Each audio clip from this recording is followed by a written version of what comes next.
വരെ ആയിരിക്കും പരീക്ഷ വരുന്നത്. അതിന്റെ ദിവസങ്ങളിലായിരിക്കും പരീക്ഷ വരുന്നത്. അപ്പോൾ ഏറ്റവും പ്രാധാന്യത്തോട് കൂടിയിട്ട് SSLC സയൻസ് ആണല്ലോ നമുക്ക് റിസൾട്ടുമായി ബന്ധപ്പെട്ട കുറച്ചൊരു ബുദ്ധിമുട്ടുള്ള കാര്യം. ഇങ്ങനെ മാക്സിമം അതായത് കുറച്ച് സബ്ജക്ട് ടഫ് എന്ന രീതിയിൽ കൊമേഴ്സ് ഹ്യൂമാനിറ്റീസ് ഒക്കെ ഒരു രീതിയിൽ പോകുമ്പോൾ സയൻസ്, ഫിസിക്സ്, ബയോളജി, കെമിസ്ട്രി ഒക്കെ ഉള്ളത് പോലെ തന്നെ അതേപോലെ തന്നെ SSLCക്കും മാത്സും സയൻസും ഉള്ളത് കൊണ്ട് ഒന്ന് പറയാനുള്ളത്, മുഴുവൻ വിദ്യാർത്ഥികൾക്കും ID കാർഡ് ലഭിച്ചിട്ടുണ്ടാവുമെന്ന് പ്രതീക്ഷിക്കുന്നു. ലഭിച്ചിട്ടുണ്ടല്ലോ, മിസ്സെ കൊടുത്തിട്ടുള്ളല്ലോ അല്ലെ? എല്ലാവർക്കും ID കാർഡ് TM ഒക്കെ എഴുതാൻ വേണ്ടിയിട്ട്. അപ്പൊ ID കാർഡിൽ ഓൾറെഡി സ്റ്റഡി സെന്റർ അവർക്ക് കൊടുത്തിട്ടുണ്ട്. താഴെ AI സെന്റർ, സ്റ്റഡി സെന്റർ എന്ന് പറഞ്ഞ ID കാർഡിലുണ്ട്. ആ സ്റ്റഡി സെന്ററിൽ വിസിറ്റ് ചെയ്യൽ നിർബന്ധമാണ്. മുമ്പേ ഞങ്ങളത് ഓരോ മീറ്റിംഗിലും പറയാറുണ്ട്, ID കാർഡ് കിട്ടിയ ഉടനെ തന്നെ നിങ്ങൾ ഒന്ന് ജസ്റ്റ് സെന്ററിൽ പോയിട്ട് വരണം. ഇന്നത്തെ ഈ മീറ്റിംഗിന് ശേഷം നാളെ തന്നെ ഒരു കാരണവശാലും ലേറ്റ് ആവരുത്. നാളെ തന്നെ നിങ്ങളുടെ സ്റ്റഡി സെന്റർ എവിടെയാണോ പോവുക തന്നെ വേണം. പോകണമെന്ന് വിളിച്ചാൽ ചിലപ്പോൾ കിട്ടില്ല. ലൊക്കേഷൻ ഗൂഗിൾ മാപ്പിൽ എടുക്കുക, നിങ്ങളുടെ സ്റ്റഡി സെന്ററിന്റെ ലൊക്കേഷൻ അടിക്കുക. ആ ലൊക്കേഷനിൽ തീർച്ചയായിട്ടും പോവുക. ID കാർഡ് എടുത്തിട്ട് അവിടെ NIOSുമായി ബന്ധപ്പെട്ട് ചോദിക്കുക. NIOSന്റെ പിന്നെ ഓഫീസ് എവിടെയാണ്, അല്ലെങ്കിൽ NIOS ഈ ID കാർഡ് കാണിച്ചാൽ അതിൽ കാണുമല്ലോ ആ സ്കൂളിന്റെ പേര്. ഉദാഹരണത്തിന് കണ്ണൂരാണെങ്കിൽ കേന്ദ്രീയ വിദ്യാലയ കണ്ണൂർ അങ്ങനെ ഉണ്ടാവും. അപ്പോൾ ആ സ്കൂളിൽ പോയിട്ട് ഞങ്ങൾ NIOS പഠിക്കുകയാണ്, അല്ലെങ്കിൽ ഞാൻ NIOS പഠിക്കുന്ന വിദ്യാർത്ഥിയാണ്, SSLC ആണ്, PCP ക്ലാസ് അതുപോലെ തന്നെ പ്രാക്ടിക്കൽ എക്സാമുമായി ബന്ധപ്പെട്ടിട്ട് ജസ്റ്റ് ഒന്ന് വിസിറ്റ് നടത്തിയതാണെന്ന് പറഞ്ഞപ്പോൾ അതിൽ നിങ്ങൾക്ക് കേൾക്കാനുള്ള പിന്നെ അതായത് നിങ്ങളോട് അവർ പറയാനുള്ള സാധ്യതകൾ, ഒന്നുകിൽ അവർ പറയും PCB ക്ലാസ് ഇവിടെ നടത്താറില്ല എന്ന് പറഞ്ഞാൽ നമുക്കൊന്നും ഇതാക്കാനൊന്നുമില്ല, പിന്നെ ഒന്നും നമുക്ക് പറയാനൊന്നുമില്ല, നമുക്ക് തിരിച്ചു വരാം അല്ലെ? അതേ സമയത്ത് PCB ക്ലാസ് ചില സ്കൂളുകൾ പറയും ഒരു ഗ്രൂപ്പിലോട്ട് ആഡ് ചെയ്യാം, ഇന്ന ഡേറ്റുകളിലാണ് PCB ക്ലാസ്സുകൾ വരുന്നത് എന്ന ചില സ്കൂളുകൾ പറയും. അപ്പോൾ PCB ക്ലാസ് എന്ന് പറയുന്നത് പ്രാക്ടിക്കൽ എക്സാം വരുന്നുണ്ട്. എന്റെ വോയിസ് ഓക്കെ ആണല്ലോ? എല്ലാവർക്കും മനസ്സിലാവാത്ത പ്രശ്നങ്ങളൊന്നുമില്ലല്ലോ? ആരെങ്കിലും ഒരാൾ സ്റ്റുഡൻസ് ഓക്കെ പറഞ്ഞാൽ, അല്ലെങ്കിൽ ചാറ്റ് ബോക്സിൽ ഓക്കെ പറഞ്ഞു കഴിഞ്ഞാൽ ബാക്കി കാര്യങ്ങളിലേക്ക് കടക്കാം. ഓക്കെ മനസ്സിലാക്കാം. അപ്പോ പ്രാക്ടിക്കൽ എക്സാം വരുന്നത് പിന്നെ സെപ്റ്റംബർ 15, ഏകദേശ ഡേറ്റ് ആണ് കേട്ടോ. ഒക്ടോബറിൽ എക്സാം ആണെങ്കിൽ സെപ്റ്റംബർ 15-നാണ് പ്രാക്ടിക്കൽ എക്സാം വരുന്നത്. ഈ പ്രാക്ടിക്കൽ എക്സാമിന് നമ്മളൊരു വർക്ക് ബുക്ക് കൊണ്ടുപോവേണ്ടതുണ്ട് ഓരോ സബ്ജക്റ്റ്. അപ്പൊ ഈ വർക്ക് ബുക്ക് എന്ന് പറയുന്നത് നമുക്കിപ്പോ ഒരു സ്റ്റേഷനറിയിൽ പോയി കഴിഞ്ഞാൽ, അല്ലെങ്കിൽ ഒരു സ്റ്റോറിൽ പോയി കഴിഞ്ഞാൽ, ഒരു പിന്നെ ഏതെങ്കിലും ഷോപ്പിൽ പോയി കഴിഞ്ഞാൽ നമുക്ക് അവിടെ വർക്ക് ബുക്ക് വാങ്ങാൻ കിട്ടും. ആ ബുക്കിൽ ചില കാര്യങ്ങൾ എഴുതിയിട്ടാണ് പോവേണ്ടത്.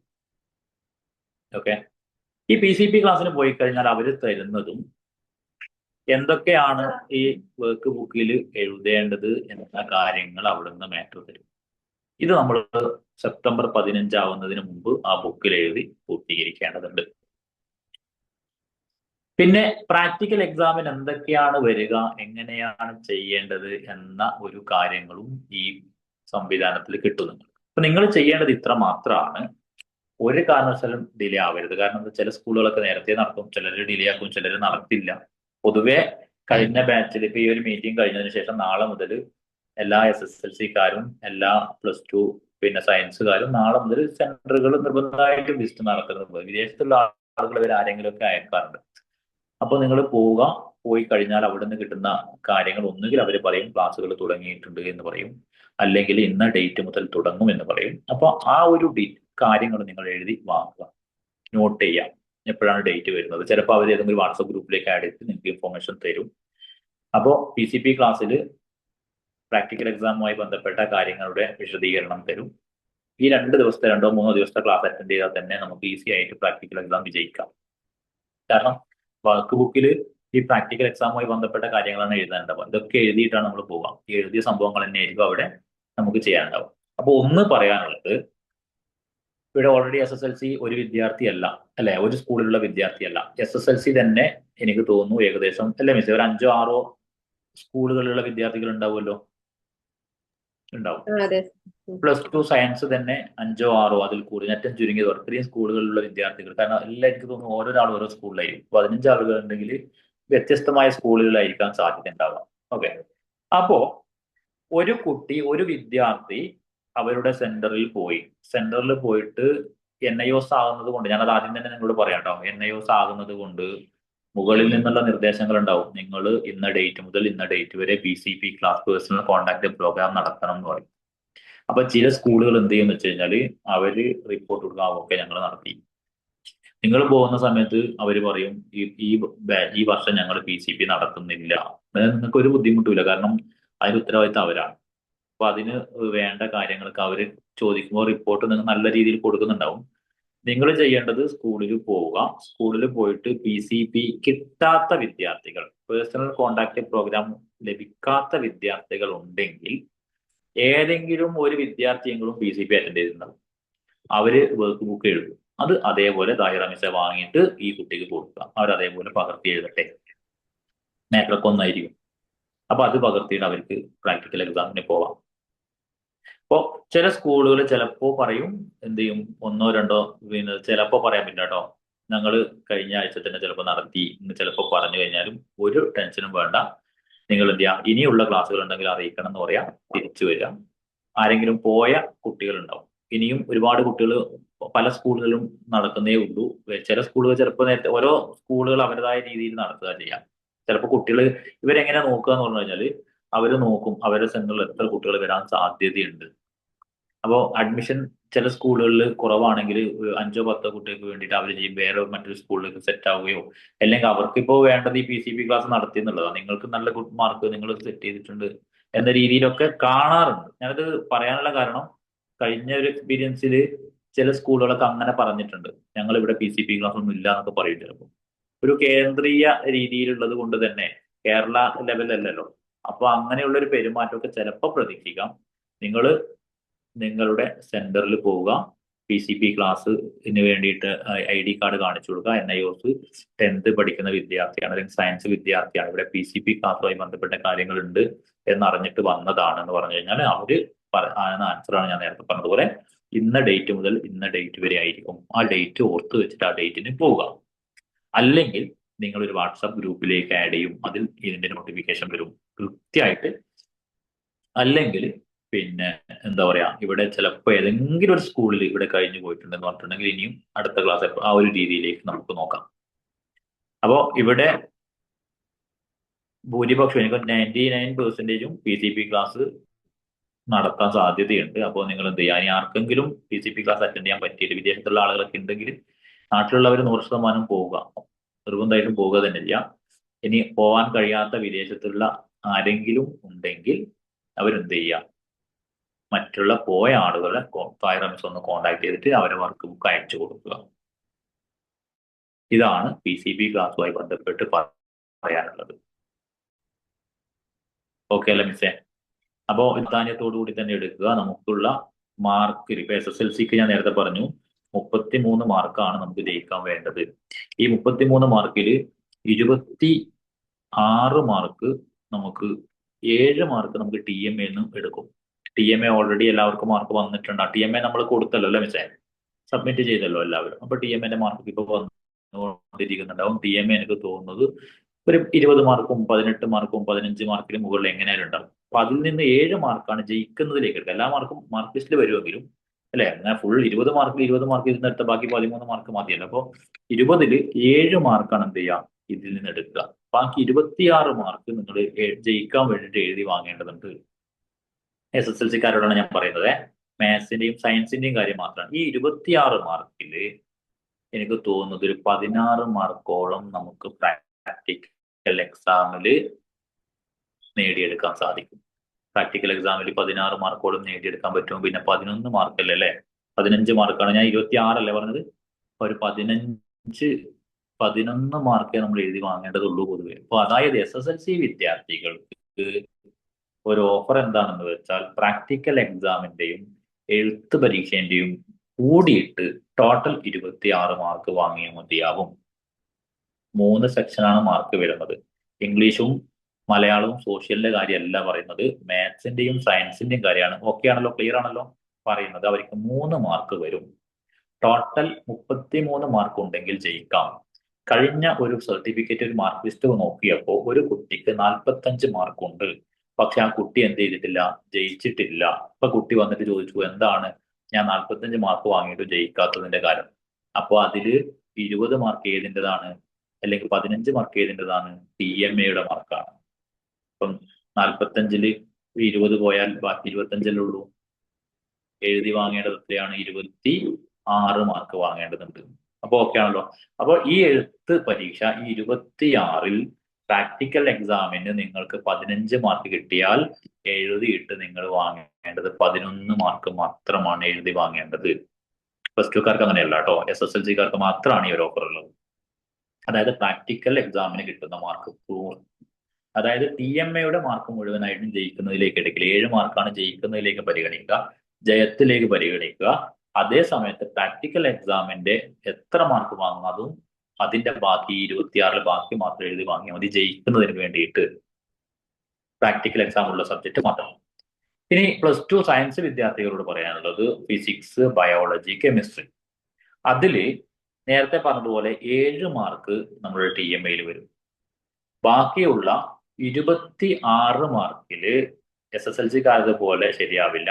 അതിലും ഇതുപോലെ ഒരു 7 മാർക്ക് മാത്രമേ ജയത്തിലേക്ക് എടുക്കുകയുള്ളൂ. ബാക്കി 20 മാർക്ക് നമ്മൾ എഴുതി വാങ്ങേണ്ടതുണ്ട്. 19-20 മാർക്ക് എഴുതി വാങ്ങിയേ പറ്റൂ. കാരണം പ്രാക്ടിക്കൽ എക്സാമിന്റെ മുഴുവൻ മാർക്കും എന്താവില്ല, ജയത്തിലേക്ക് പരിഗണിക്കില്ല. അതുകൊണ്ട് തന്നെ ഒരു വിദ്യാർത്ഥി പ്ലസ് ടു സയൻസ് വിദ്യാർത്ഥി പ്രാക്ടിക്കൽ ഈ ഒരു ഒക്ടോബർ ബാച്ചിലേക്ക് TMA സബ്മിറ്റ് ചെയ്തിട്ടുണ്ട്. അതുപോലെ തന്നെ പ്രാക്ടിക്കൽ എക്സാം എഴുതിയിട്ടുണ്ട്. തിയറി എക്സാമിൽ പരാജയപ്പെട്ടു പോയിട്ടുണ്ടെങ്കിൽ അടുത്ത ബാച്ചിൽ ഈ പ്ലസ് ടു വിദ്യാർത്ഥി തിയറി മാത്രം എഴുതിയാൽ മതിയാവും, പ്രാക്ടിക്കൽ എഴുതേണ്ട ആവശ്യമില്ല, TMA സബ്മിറ്റ് ചെയ്യേണ്ട ആവശ്യമില്ല. അതേ സമയത്ത് ഒരു SSLC വിദ്യാർത്ഥിയാണ് എഴുതി പരാജയപ്പെട്ടു പോയിട്ടുണ്ടെങ്കിൽ കമ്പൽസറി ആയിട്ട് അവരെന്ത് ചെയ്യണം, ഈ പ്രാക്ടിക്കൽ മാർക്ക് അടുത്തതിലേക്ക് പരിഗണിക്കില്ല. അവര് പിന്നെ അടുത്ത ഏപ്രിൽ പരീക്ഷ എഴുതുന്നുണ്ടെങ്കിൽ പ്രാക്ടിക്കലും TMA സബ്മിറ്റ് ചെയ്യേണ്ട ആവശ്യമില്ല. TMA ഓൾറെഡി അവിടെ സെറ്റ് ആയിട്ടുണ്ട്. പ്രാക്ടിക്കലും തിയറിയും എഴുതൽ നിർബന്ധമാണ്. ഒരുപാട് ആളുകൾ മുമ്പ് ചോദിച്ചിട്ടുണ്ട് വിദേശത്താണുള്ളത്. അപ്പൊ സെപ്റ്റംബർ 15-നാണല്ലോ പ്രാക്ടിക്കൽ എക്സാം. അപ്പൊ അതിനു മുമ്പ് ഇത് PCBക്കും വരണമല്ലോ. അപ്പോ ഇത് നമുക്ക് ഒഴിവാക്കാൻ പറ്റുമെന്ന് ചോദിച്ചിട്ടുണ്ട്. അത് ഒഴിവാക്കി കഴിഞ്ഞാല് ഡിപ്പാർട്ട്മെന്റ് ഒക്കെ പറയുന്നത് പിന്നെ പ്രാക്ടിക്കൽ അറ്റൻഡ് ചെയ്തില്ലെങ്കിൽ ജയിക്കാൻ സാധ്യത കുറവാണ്, അല്ലെങ്കിൽ ജയിക്കൂല എന്നൊക്കെ പറയുന്നുണ്ട്. എങ്കിലും പിന്നെ പ്രാക്ടിക്കൽ പിന്നെ ജയിക്കൂല എന്ന് പറയുന്നത് ചില കുട്ടികളൊക്കെ ഞങ്ങൾ എഴുതിയിട്ട് 26 മാർക്ക് ഇതിൽ കൂടുതൽ വാങ്ങിയത് ജയിച്ചതായിട്ട് ഞങ്ങൾ കണ്ടിട്ടുണ്ട് മാർക്ക് ലിസ്റ്റിൽ.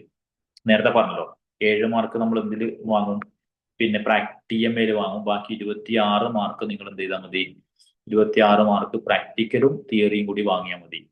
അപ്പൊ ചിലര് ചോദിക്കും വിദേശത്താ ഉള്ളത്, മിസ് എന്തെങ്കിലും പറയുന്നുണ്ടോ? മ്യൂട്ടാണ് കേട്ടോ കായറ മിസ്സേ. ഓക്കെ.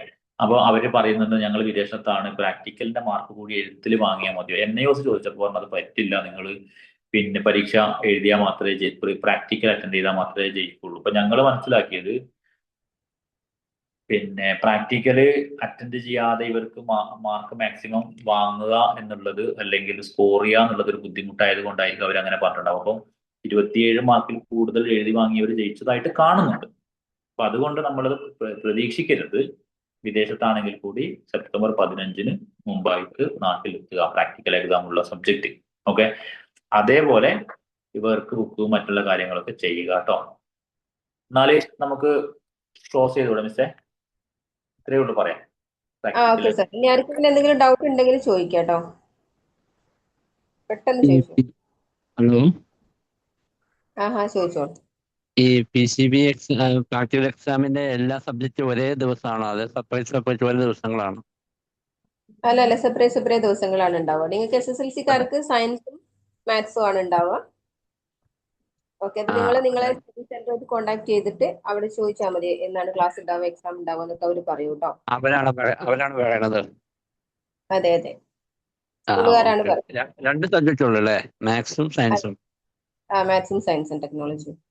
ഓക്കെ. അപ്പൊ രണ്ടിന്റെയും വർക്ക് ബുക്ക് വാങ്ങിച്ചാൽ മതി അങ്ങനെയാണെങ്കിൽ? അതെ മതി. സയൻസുകാർക്ക് ഫിസിക്സ്, കെമിസ്ട്രി, ബയോളജി 3 സബ്ജക്ട് ഉണ്ടാവും. ഇതിന്റെ സെപ്പറേറ്റ് സ്റ്റോറിൽ ചോദിച്ചു കഴിഞ്ഞാൽ കിട്ടുമോ, അതെയോ ബുക്കുകൾ അതെങ്ങനെയാണ്? ഇതിന്റെ റെക്കോർഡ് ബുക്ക് വാങ്ങുക. അത് പിന്നീട് PCB ക്ലാസ് ഒക്കെ കഴിഞ്ഞതിന് ശേഷം നിങ്ങൾ ആലോചിച്ചാൽ മതി. ഇപ്പൊ ഒന്നും ചെയ്യണ്ട, PCB ക്ലാസ് കഴിയട്ടെ. അതിനുശേഷം അല്ല ഇപ്പൊ റെക്കോർഡ് ബുക്ക് കൊണ്ടുപോണ്ടേ? റെക്കോർഡ് ബുക്ക് വാങ്ങേണ്ടി വരും. സാർ നമുക്ക് അത് ID കൊണ്ടുപോകണ്ട. കാർഡ് മാത്രം കൊണ്ടുപോയാൽ മതിയല്ലോ അല്ലേ ഐ ഡി പോകുമ്പോഴ്? ആധാർ കാർഡ് കൂടി കൊണ്ടുപോയാൽ നന്നായിരിക്കും കേട്ടോ, നിങ്ങൾ തന്നെയാണെന്ന് ഉറപ്പുവരുത്താൻ വേണ്ടിയിട്ട്. ആ ഓക്കെ ഓക്കെ. അല്ല ബുക്ക് കൊണ്ടുപോണ്ട. റെക്കോർഡ് ബുക്ക് ഇപ്പൊ കൊണ്ടുപോണ്ട, ഇപ്പൊ ഒന്നും കൊണ്ടുപോണ്ട. അത് അവിടെ നിന്ന് അവർ പറഞ്ഞതിന് ശേഷം വാങ്ങിയാൽ മതിയാവും. അത് മതിയുടെ. അതെ. അപ്പൊ എക്സാം ഇല്ലാന്ന് പറഞ്ഞു കഴിഞ്ഞാൽ നമ്മളൊന്നും ചെയ്യണ്ട, തിരിച്ചു പോന്നാൽ മതി. ആ പിന്നെ എക്സാം ഉണ്ടാവില്ല എന്ന് പറയില്ല, പിന്നെ PCB ക്ലാസ് ഇല്ല എന്ന് പറഞ്ഞാൽ നമ്മളൊന്നും ഒന്ന് മെയിൻ ചെയ്യണം, തിരിച്ചു വന്നാൽ മതി. Okay okay okay, thank you. Okay okay. എന്നാ മിസ് നമുക്ക് വൈൻഡപ്പ് ചെയ്തൂടെ? Okay sir. ഓ. സാർ ഇവരോട് 1-2 കാര്യം പറയാനുണ്ട്. ഓക്കെ, ആരും ഇറങ്ങല്ലേ. പിന്നെ നമ്മളെ മെന്റേഴ്സ് ഇപ്പം നിങ്ങൾക്ക് പ്രസന്റേഷൻ ഒക്കെ നടത്തുന്നുണ്ടല്ലോ അല്ലേ? നിങ്ങളൊക്കെ ജോയിൻ ചെയ്യാറുണ്ടോ? പ്രസന്റേഷൻ എല്ലാവരും ജോയിൻ ചെയ്യാറുണ്ടോ? നിങ്ങൾ എക്സാം ഒക്ടോബറിൽ വരാൻ പോവുകയാണ്. അപ്പൊ നിങ്ങൾക്ക് ഒരുപാട് ലൈവ് ക്ലാസ്സുകളൊക്കെ മിസ്സായിട്ടുണ്ടാവും.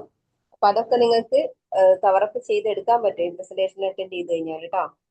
അപ്പൊ നിങ്ങൾ പ്രസന്റേഷൻ ചെയ്യാനും റെഡി ആവണം, അതുപോലെ അതിൽ അറ്റൻഡ് ചെയ്യാനും, ആ പ്രസന്റേഷനിൽ അറ്റൻഡ് ചെയ്യാനും നിങ്ങൾ റെഡി ആവണം. അപ്പൊ നിങ്ങൾക്ക് ഒരു റിവിഷൻ പോലെയാണ് ഈ ഒരു പ്രസന്റേഷൻ നടക്കുക കേട്ടോ. ഓക്കെ, അപ്പം ഫസ്റ്റ് മിസ്സേ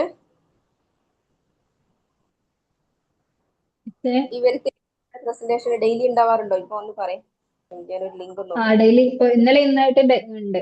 നാളെയും കൊടുക്കണം എന്ന് വിചാരിക്കുന്നു. ഡെയിലി കൊടുക്കാനാണ് ഉദ്ദേശിക്കുന്നത്.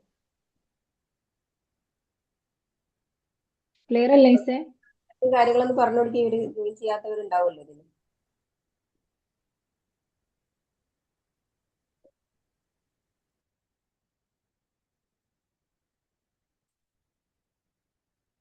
പ്രസന്റേഷൻ നമ്മൾ ഇപ്പൊ കൊടുക്കുന്നത് 11 മണിക്കാണ്. അത് എല്ലാവർക്കും പറ്റുന്ന ടൈം അല്ലെങ്കിൽ നമുക്ക് അവർക്ക് പറ്റുന്ന ഒരു ടൈം ഏതാണോ അവർ പറഞ്ഞാല് ആ ഒരു ടൈമിൽ നമ്മൾ ലിങ്ക് ഇട്ട് കൊടുത്താൽ അവർക്ക് പ്രസന്റ് ചെയ്യാലോ. അങ്ങനെ ഉദ്ദേശിക്കുന്നുണ്ട്. ഡെയിലി 11 മണിക്കാണ് ഇപ്പോ വെക്കുന്നത്. അപ്പൊ നിങ്ങൾ ഒരു ടൈം പറഞ്ഞാൽ റെഡി ഉള്ളവര് ഒരു ടൈം പറഞ്ഞാൽ ആ ഒരു ടൈമിൽ നിങ്ങൾക്ക് ലിങ്ക് തരുന്നതാണ് കേട്ടോ. ഓക്കെ ഓക്കെ, അറിയിക്കാം മിസ്.